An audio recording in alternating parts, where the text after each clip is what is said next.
I have 3:00.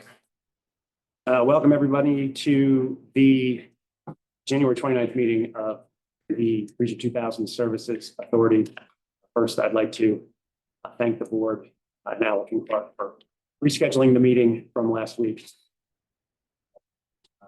Get through my convalescence. Very appreciated.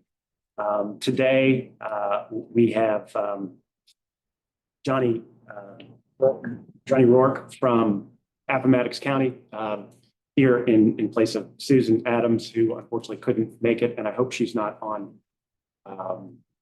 electronically as well.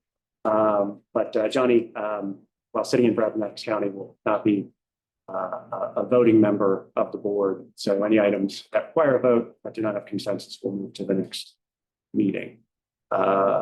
First item we have on the agenda is public comment. May I please have the list of speakers?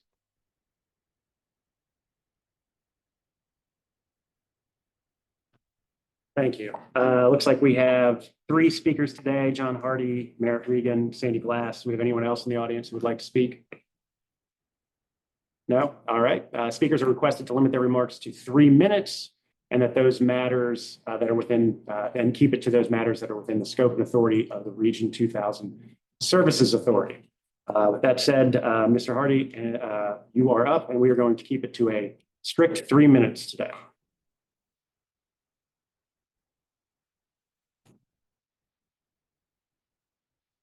Thank you, board members. I appreciate the opportunity to speak before you today. Just a couple of short items. I would share that I do have concerns about the public availability of your agenda. It's not being released in a timely method for the public to be able to read, process, diagnose, and perhaps even come here. You canceled on multiple occasions. I realize that sometimes there is a reason for cancellation that cannot be avoided.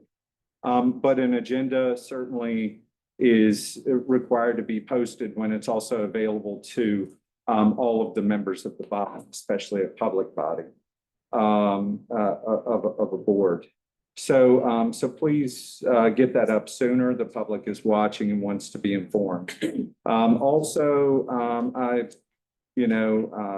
I look forward to, now that there is not a landfill expansion to leverage, I look forward to the funds due to Campbell and Lynchburg being released by the authority board. You have that opportunity. It is the right thing to do, and I look forward to it. Thank you. Thank you, Mr. Hardy. Next, we have Merritt Regan.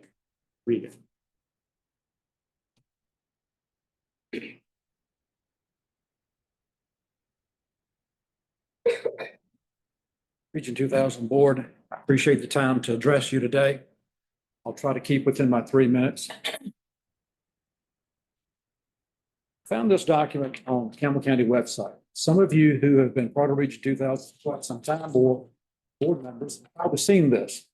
This is an absolutely wonderful little presentation because it explains exactly how we got in the hole $6.5 million with Region 2000. It's quite interesting.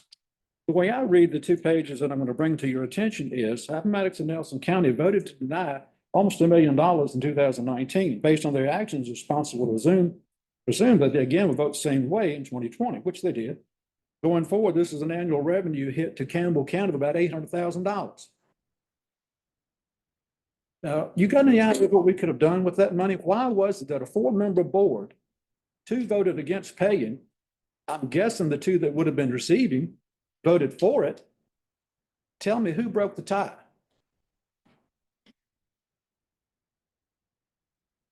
No answer. Second thing, in the absence of the funds, the Campbell County taxpayer dollars must be directed from the general fund to pay solid waste. So we get a double hit. We were supposed to get those funds to put in our budget to do other things with, like provide for our parks and rec, or like buy additional transfer bins for the Livestock Road, which are overflowing just about every week, multiple times. We don't have that money. We got to take our tax money and stick it back into that line item so we can get these things done for 5 years. Something's not right about that.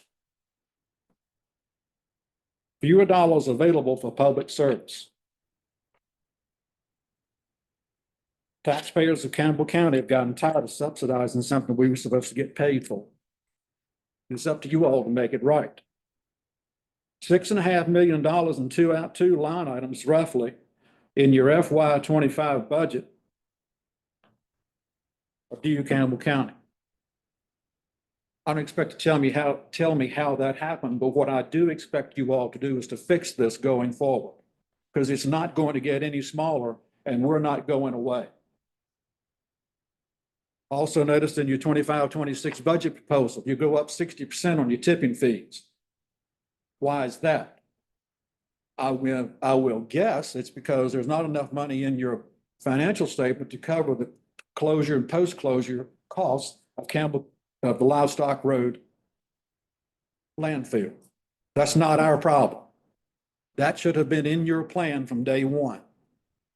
60%. If you go from $30.25 this year to $48.10 next year, 60% again is $70. Thank you, Mr. Regan. Change, and that's $122. Next, we have Sandy Glass. Can I request a couple extra minutes? I'm speaking. No, ma'am, 3 minutes. Okay, great. We'll speed through this. In review of the most recent 2024 audited financial statements, I want to go on the record and make a few comments.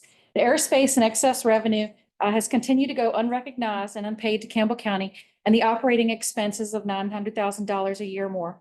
Despite continuing to show all of those in the forecast and pro forma, even in these financials here today. The litigation pending, the unpaid excess revenue, which is now almost $8 million combined, is not disclosed at any point in the financial statements, despite the fact that at least portions of these payments are probable and due and have been indicated as so by your legal counsel and in meeting notes and even in the budget today. Region 2000 continues to go under a report closure disclosure of more than $7 million in fiscal year 24. Under reserve post-closure funds by about $18 million shortfall. That amount grows each year by $800,000, so this problem is not going away. The auditors are not compelled to report this delinquency because each member jurisdiction provides financial assurance that in the event of a default, the jurisdictions would pick that up. On the record, that's $5.9 million for Lynchburg, $6.9 million for Campbell County. Now that the landfill expansion has failed, it's exposed the hard truth that you have failed to properly set aside closure funds and cannot push these expenses down to future generations. Therefore, you need to raise these rates to cover the $4.5 million a year to cover this shortfall. As a result, you're now budgeting 60% increase, different from what you just proposed to the Board of Supervisors 22 days ago. The authority has not raised rates in 7 years, leaving these tipping fees artificially low. Landfill expansion would have delayed this $23 million. Also want to go on record and note that this audit for government transparency was due on November 30. It has not been filed as a state. Also want to go on record and state that this authority is out of compliance with Virginia code, having only 4 members versus 5, and it has operated under out of compliance for the last 10 years, selling bonds and acquiring property.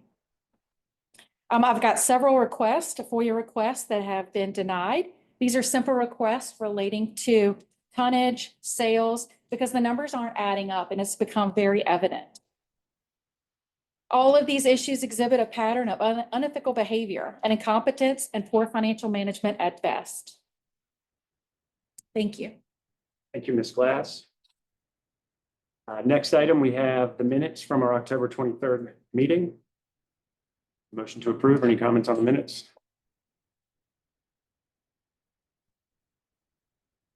To approve the minutes of the last meeting. I'll second it. All in favor? Thank you. Next, our financial fiscal year 2024 financial statements from our audit firm. Alec, would you like to introduce us? Sure. Zach Heipes is on the line from Robinson Farmer Cox. They completed our audit and are prepared to speak to both a governance letter and a financial statements that they provided to us. Those were distributed over the weekend to the authority board. So Zach, we appreciate your jumping online. You are welcome to share your screen with us if you'd like to walk us through particular pages of it. I think Okay, members well, have it on their screens. Yeah, so let me try to share my screen. Let me see if I can get that to work here.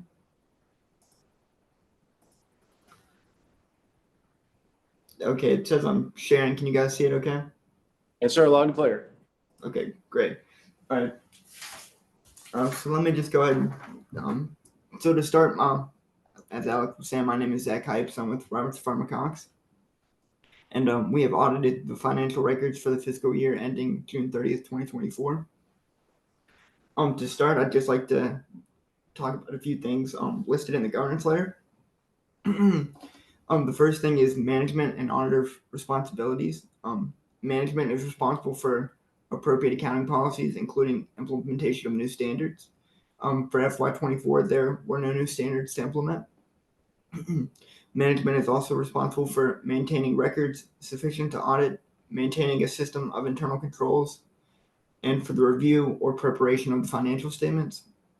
The auditor is responsible for auditing documents, testing controls, verifying appropriate application of accounting principles, and providing an opinion on the financial statements. The next topic is accounting estimates. Accounting estimates are generally necessary for all financial statements. The most significant use of estimates in the financial statements were estimates of depreciable lives of the long-term or fixed assets, estimates related to the measurement of pension and OPEB liabilities based on an actuarial study performed by a third party. I'd also like to discuss difficulties encountered in performing the audit. Examples of potential difficulties include incomplete documentation, access denied to documentation or audit evidence, or incomplete system of internal controls over financial reporting. For FY24, there were no difficulties noted during the course of the audit. The next topic I have is corrected and uncorrected misstatements. Most audits include proposed audit adjustments. Corrected misstatements are proposed audit adjustments that were included in the financial statements. There were no corrected misstatements for the fiscal year 2024. The next topic is management consultation with other independent auditors. This is similar to opinion shopping or obtaining a second opinion. Professional standards require that we disclose to the governing body any knowledge of management consulting, a second opinion, or a second audit firm. We have no knowledge that management has received or requested a second opinion. Finally, the last topic in the governance letter is audit findings. Professional standards require that we disclose the nature of any audit findings and management's response to those findings. In summary, there were no audit findings as a result of the FY 2024 audit. So I'd like to move on to the financial report, which I've got up on the screen here, I believe. So starting with page 1 of this document, here we've got the independent auditor's report. This is the first of 2 reports issued by our audit firm. For FY24, we issued an unmodified or clean opinion on the financial statements. Our report is dated October 24th, 2024. So moving on to the 3 core financial statements included in this report. Starting on page, let's see here, page 10, I believe. Or I'm sorry, 9 and 10. So here we've got the statement of net position. This is similar to a balance sheet for a for-profit entity. The term net position is used to describe the net equity of the authority.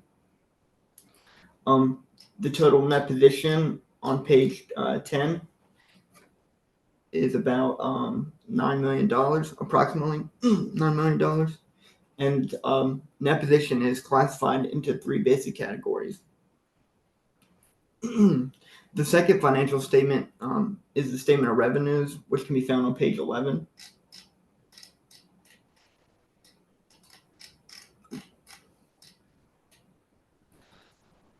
This is similar to an income statement or a profit and loss statement for a for-profit entity. This reports the increase or decrease in net position. The authority reported an increase in net position of about $400,000. And then the third and final financial statement is the statement of cash flows. This report shows the change in the cash balance. And as you can see, the cash balance for the authority increased by approximately 1.65 million for the year ended June 30th, 2024. And then finally, if we go to page 59.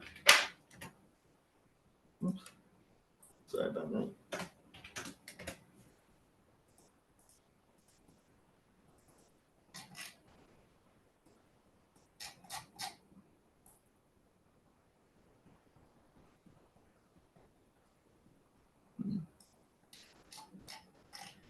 I think I've got some technical issues here. It's not showing the final 3 pages of this report, but if you got it on your screen, so on page 59 and page 60, that's where you can find the independent audit report on internal controls over financial reporting. This report is a required compliance report for governmental agencies. This report, if applicable, would describe any significant deficiencies or material weaknesses in internal controls and processes over financial reporting. No significant deficiencies or material weaknesses were disclosed for fiscal year 2024. And that concludes the end of my remarks. I'm happy to answer any questions you guys may have. Thank you, Ryan. Is it Zach. Zach? Thank you, Zach. Sure. Any questions? All right. Thank you very much. No questions. Thank you.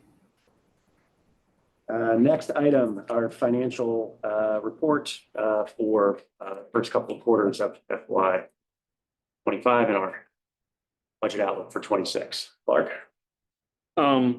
Sandy will go over the financial report, and I will take the proposed budget. Everything's report on, so they still have understaffed positions, so there are outside repair expenses are going up. Set salary that to filling that position, but that's really the only thing that they have that significant on the report stands out. Any questions for Sandy? Okay, if you'll move to the FY 26 proposed budget, summary is included in your packet. Our revenue tonnage projection for FY 26 is 71,265 tons. That's a 0.5% increase over 2025. You'll see from the tonnage chart later on that our tonnages is ticking up a little bit, mostly due to some large construction projects in the area.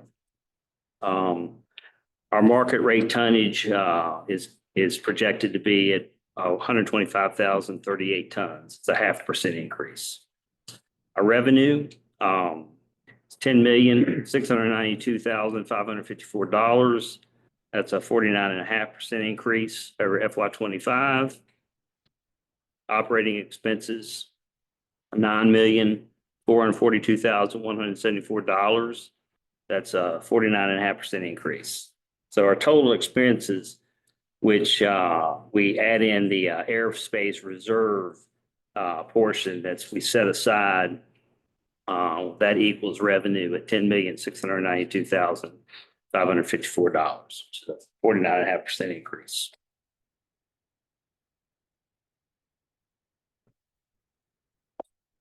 We proposed a 3% salary increase for FY 26. That's subject to change based on a compensation study.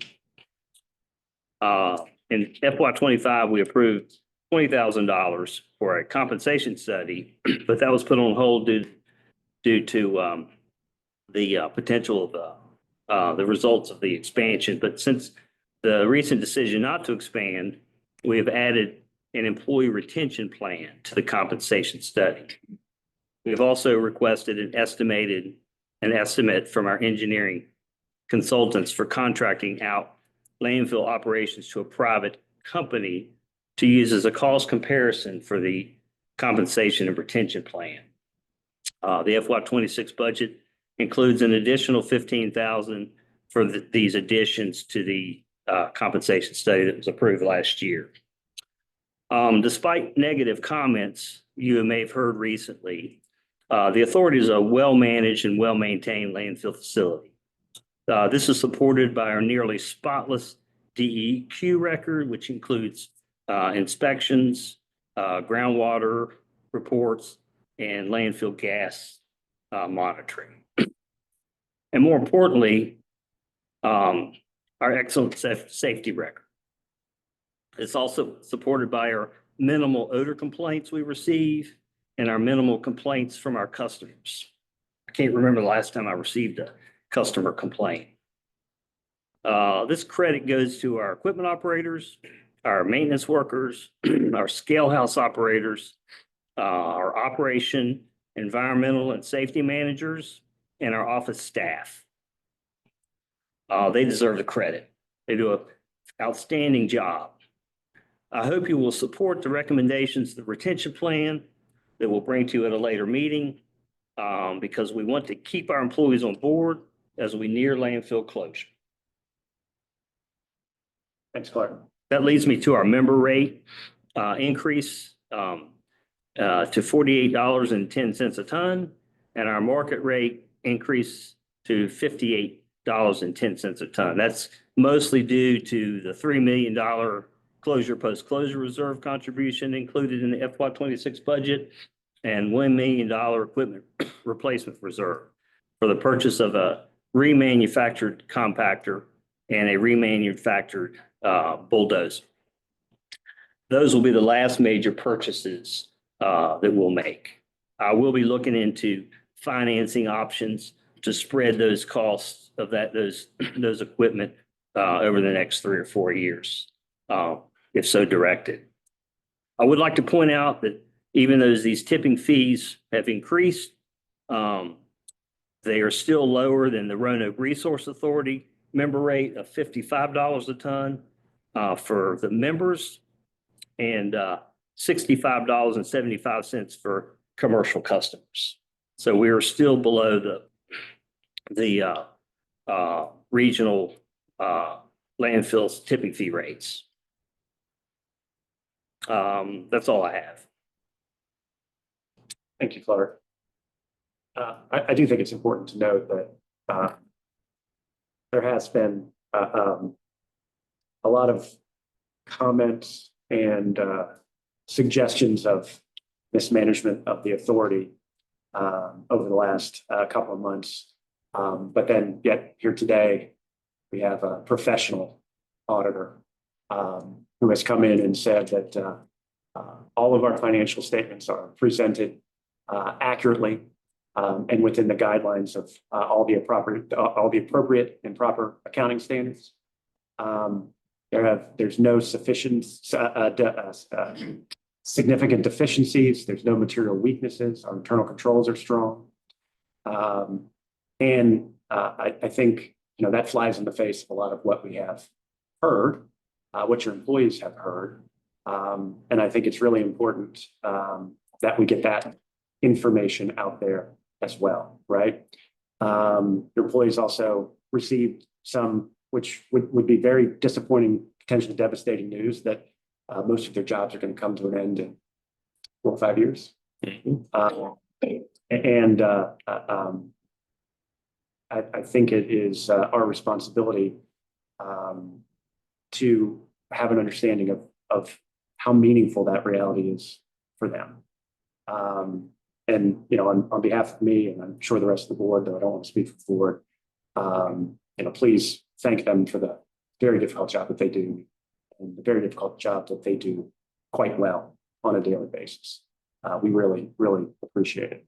So with that, I'd open it to any questions.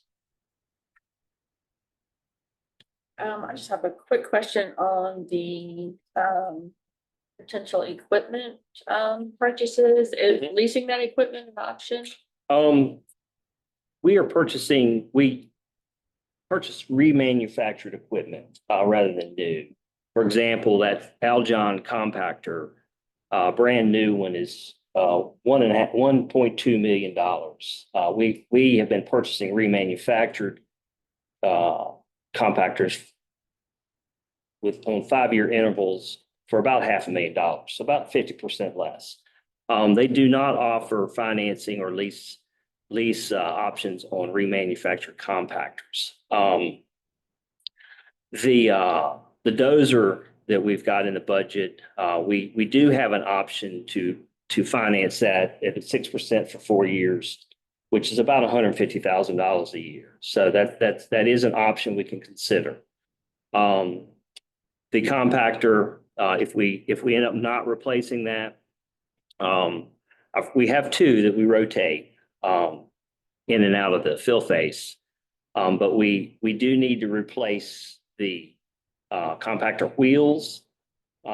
If we don't replace the machine and the wheels, just the 4 wheels are $150,000 to replace the wheels of that compactor. And there will be some other maintenance expenses involved to keep those 2 compactors running for the next 4 years. So I hope that answers your question. Yes, thank Sure, if I may. So I'm interested in timelines. I appreciate the effort to pin in a retention strategy. I do think that's going to be critical. Appreciate the staff and certainly want them to continue to do good work through the closure. I see that our next meeting is in April, right? So what is the timeline for the compensation study and retention strategy? Because I think in the absence of information, people create their own reality, and I would like us to have a clearer sense of what we might be willing and able to do sooner rather than later. So Yeah, I have a proposal that I'm ready to sign to begin that compensation study from our consultants, Burns and McDonald. It's a very thorough scope. how long will it take? I would say probably 3 to 4 months. Too long. That's too much.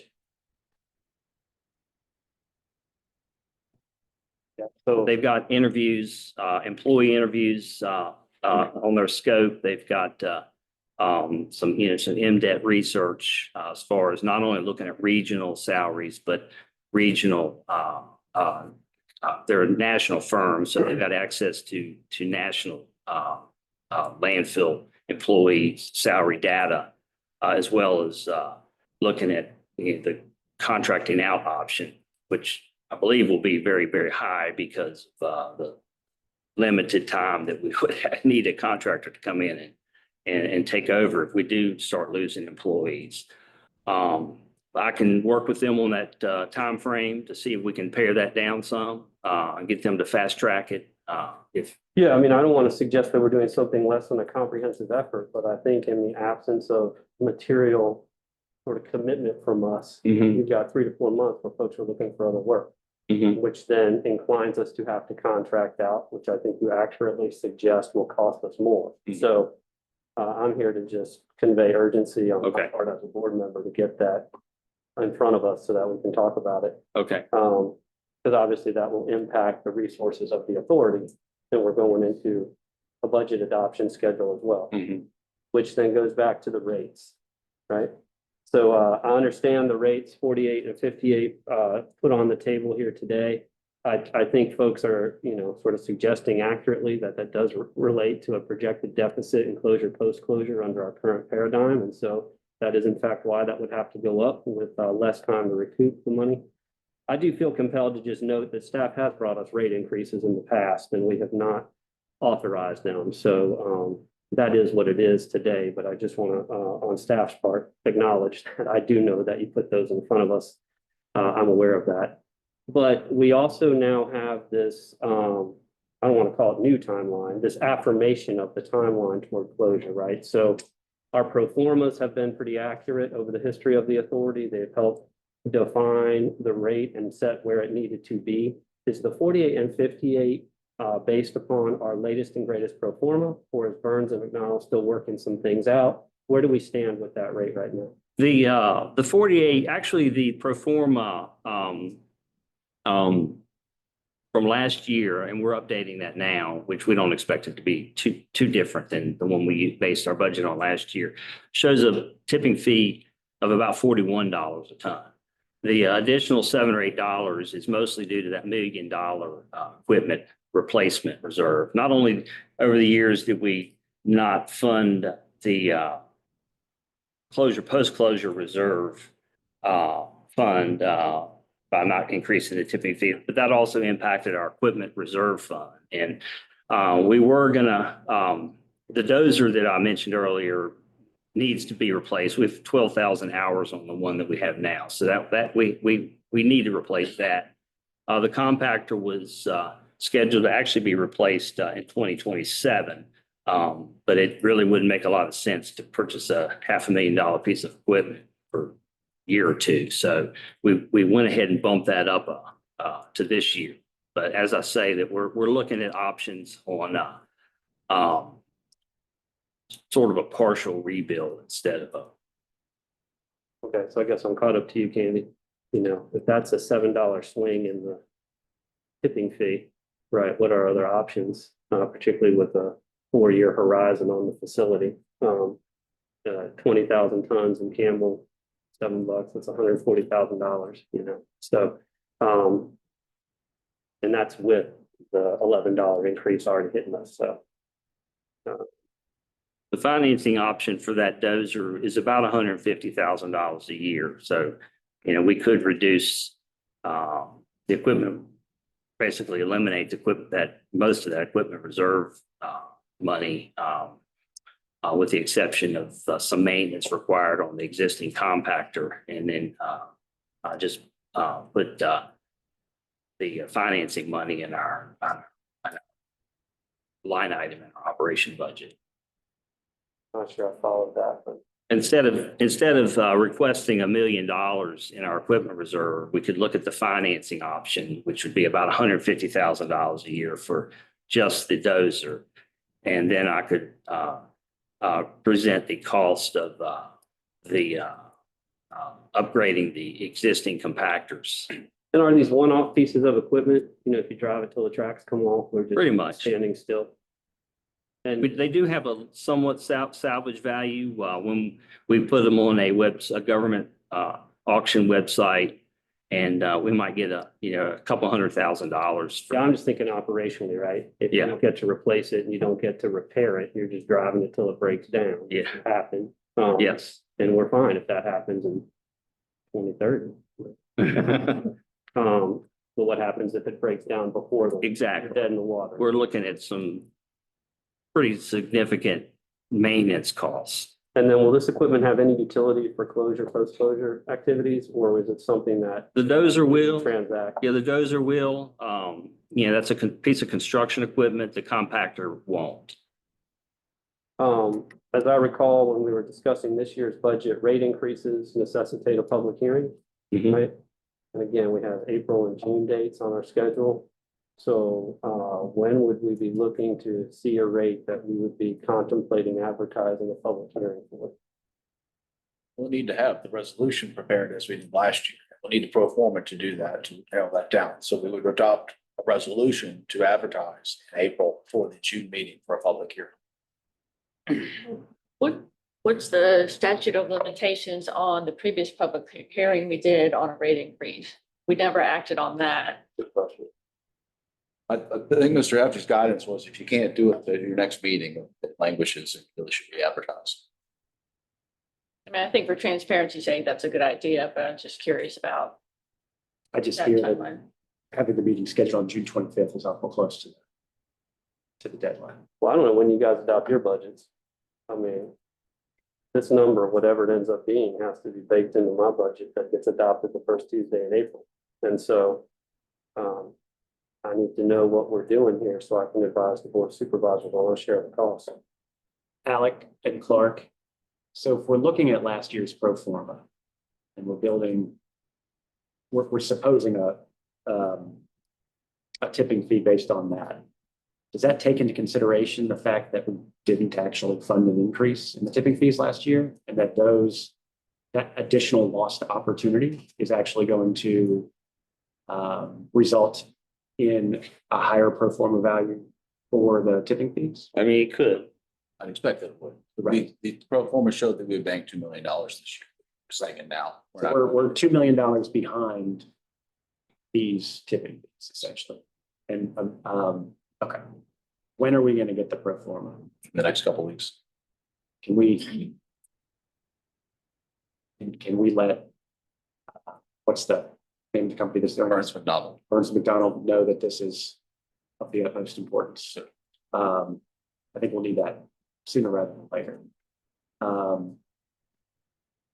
Based on the pro forma, where does the tipping fee go in the remaining? So we have 4 years left essentially.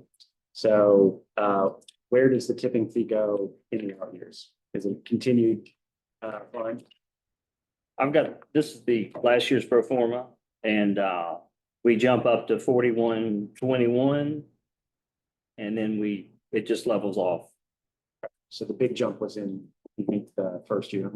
And that pro forma, if we follow it, in theory, provides enough funding in the closure, post-closure reserve to meet our obligations. That's correct.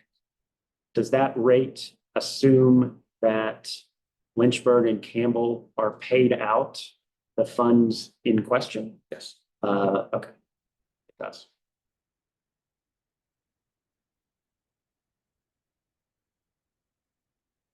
The projected tipping fees for the next few years are about $41. But they just level off. Okay.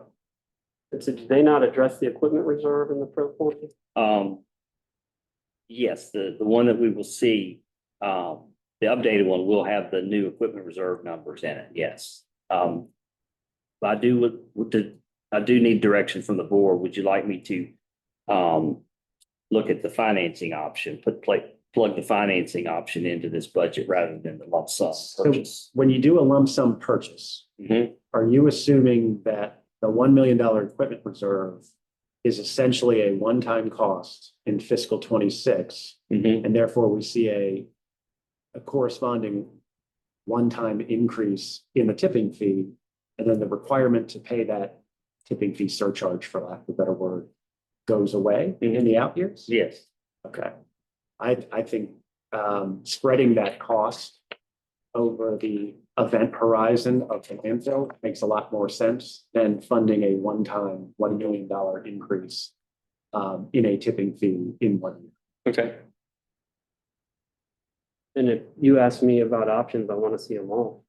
I want to understand the do nothing option. I mean, you quoted the hours run, and I'm not questioning your expertise, but I can't translate that. You know, what is the life cycle of a piece of that equipment? Is it 15,000 hours, 12,000 hours, 10,000?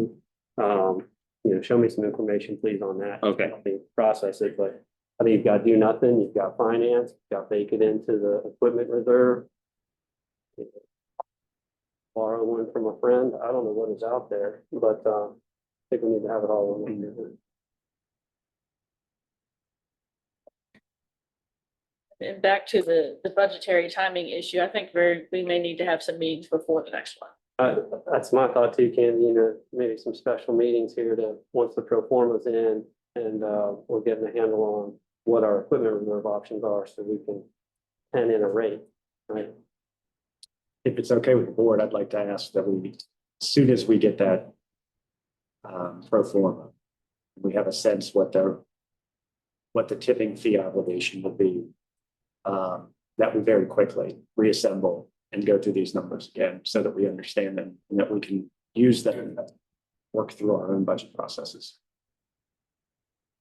Would you like to keep the cadence of that fourth Wednesday, or would you like to try to accelerate it? I think we do it as quickly as we can, but you know, get everyone together after we have pro forma numbers.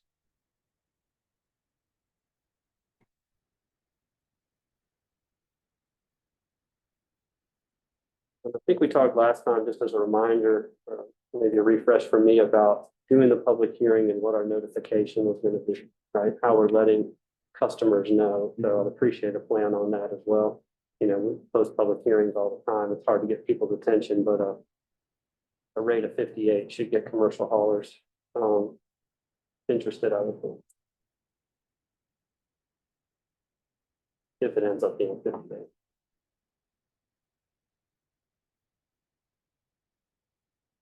So much like a tax rate, we can advertise a higher rate and then approve something lower. That's my recollection from, last time we discussed this, you know, like, why don't we advertise it and just do it and see where we're at, but.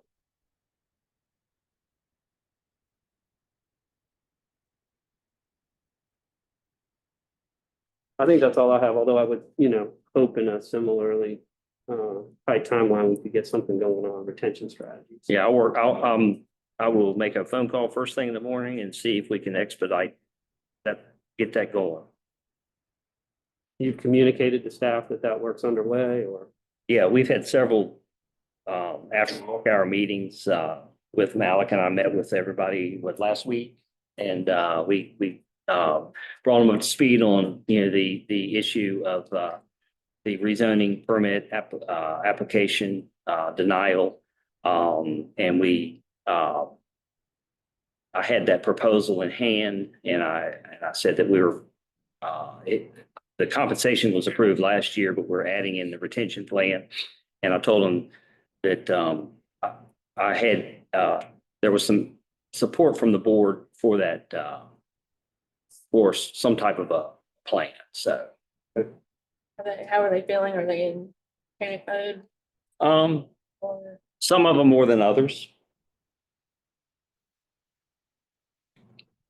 But nobody's threatening to walk out right now. Clark, remind us how many employees you have. And then ultimately, when the landfill closes, what the operations of the Okay. region kind of looks like. We have 20 employees. What I see, what I'm envisioning is in early 2029, when we take the last load of solid waste, we shut the gates. We're probably going to have to keep a full staff for several months to kind of button things up, and get ready. We've got to put an intermediate cover on the landfill. We'll do that in-house. And that will probably take 3 to 4 months of full staffing. And after that, well, about 2 years before we close, we need to start the engineering and permitting for the final closure cap. The DEQ regs say that once we close the gates, we have 12 months to actually start construction of the closure cap. So that closure cap will begin sometime in probably late 2029.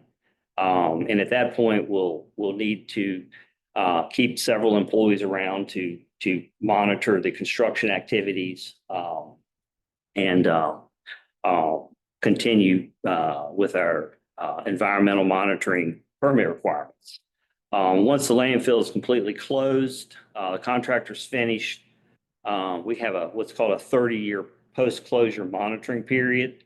And we not only have one landfill, we have 2 landfills that we're doing that in that 30-year closure period, counting the Concord Turnpike landfill. So it's very likely that the authority will need to have one, maybe 2 full or part-time staff members for the entire 30-year post-closure period. That person because the grass still has to be mowed, the grounds still have to be maintained, the buildings still have to be maintained. And the environmental permit, we still have to meet our permit obligations, which will require personnel to manage those engineering environmental contracts. And that'll go on for nearly the entire 30 year. Yes, yeah, we're obligated by our permit to continue all environmental monitoring and maintenance of the landfill for that entire post-closure period. Thank you very much. Any other questions for Clark or Alec on the financial report or the budget? Hearing none. Next up, organizational reports. Start you, Clark. Yes, odor complaint report. We've had 5 complaints from the 3 addresses since our October board meeting. Tonnage report, you see the bar chart, we've ticked up a little bit. We're about, few thousand tons year to date ahead of where we were last year. One other thing that's not on the agenda item here is our gas collection system expansion that you approved at our last board meeting. That project is under construction right now. We expect it to be complete and operational in about 4 to 6 weeks. And one thing I did hear, one comment I heard was that we were borrowing money from our closure fund to pay for that. We're not borrowing money because that permanent gas collection system is part of the closure plan. So it's a legitimate closure expense that we use the closure money for. So another misunderstanding. Mhm. Excellent. Thank you, Clark. All right, any questions on the director's report? No? Last, our meeting schedule, we have our meetings laid out here, but again, as soon as we get, we'll work with Bernstein and McDonald to make sure they understand our urgency. As soon as we get that pro forma, we'll schedule a meeting as quickly as we can get it together. All right, I think that's everything on the agenda. Do I have a motion to adjourn? All in favor? All right, thank you.